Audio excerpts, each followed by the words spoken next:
Hey YouTube, I hope everyone is surviving their quarantine right now.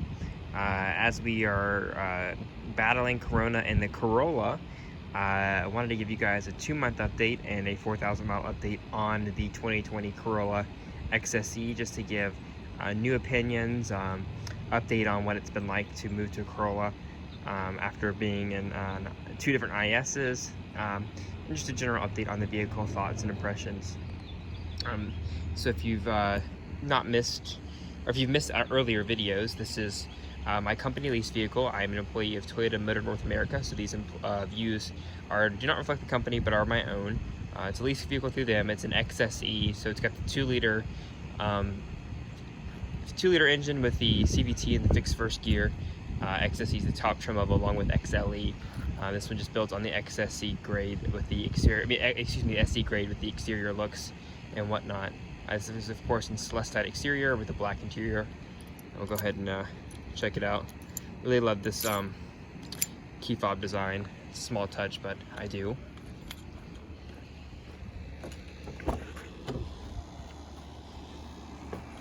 And I did wash the car, but it's pollen season here in Georgia, which is honestly rude. We're battling Corona, and we've also got pollen, so it should have just gone away. But as you can see, 4,001 mile, so I missed the 4,000 mile update by 1 mile. I really love these gauges.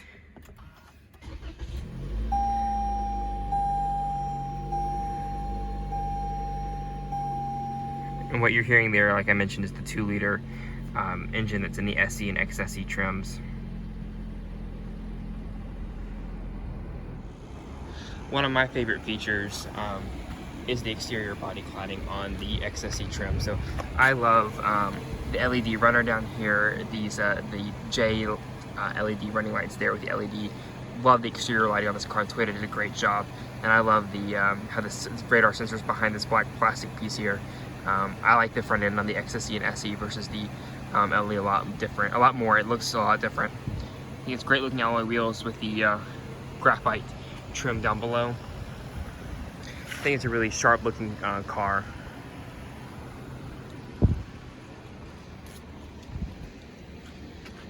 From the side profile,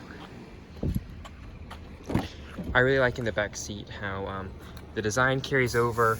You still have this nice padded portion here with the stitched trim, and it is still an automatic window. I love that.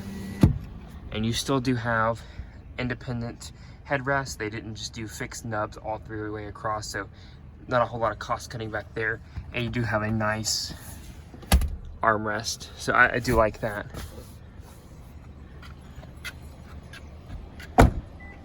Looking in the trunk, I like the graphite spoiler here. It matches the trim here pretty nicely. Big cargo area. It's hauling Corona quarantine luggage pretty well. And the dual outlet exhaust down below is a nice touch. So I must admit, the 4,000 miles was not entirely me. My brother and my dad, before all this craziness went on, took this car down to West Palm Beach, Florida for spring training. So they put about 1,800 miles on it round trip.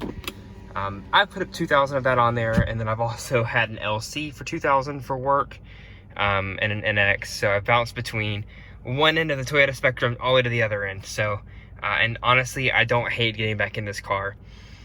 A quick summary for me would be, if I had a secondary fun car, this I could drive for 10, 15 years as a commuter and be totally okay and fine with it. I really have enjoyed spending daily commutes in this car. Having the fixed first gear does do wonders. An off-the-line acceleration. Of course, if you floor it, you're going to get that CVT whine. It's going to go, the tack's going to go all the way up. But normal driving, it's totally fine. On the road trip, they got like 38 miles to the gallon. 33.5 is about average for me, including around town, which I can't complain, especially with these cheap gas prices now. I fill up for under 20 bucks. It's great. It does feel very nice in here. The HVAC has a very solid feel. These buttons feel great. Very tactile feeling, as do like the heated seat switches. They're very solid. Gear shift feels very solid. All very nice padded materials, leather stitched steering wheel here. The turn signals have a very nice clunk to them. I've noticed that. Doesn't feel cheap at all. Doors shut very nicely. A couple of small grievances I have. I've become to not be a fan of the piano black trim. It collects dust. Doesn't really stay very clean, but I mean, it's a small nitpick, as is the lack of leather stitching up here.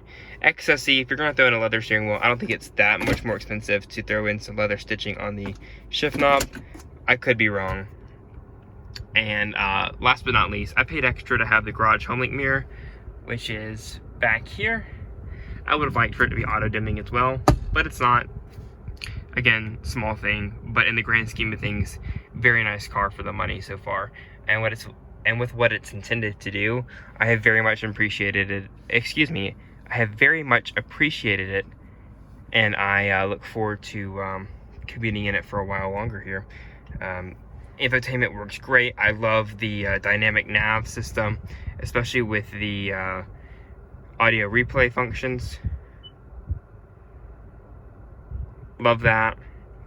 Very responsive CarPlay. I have noticed it works better with an Apple cord versus an aftermarket cord. Again, that's over here. Would have liked for it to have been the center console one, but again, around town I don't use it every day, but I do like having the feature. Again, this is just a quick update after 2 months and 4,000 miles. I hope you guys are surviving out there, and hope we'll be thriving soon.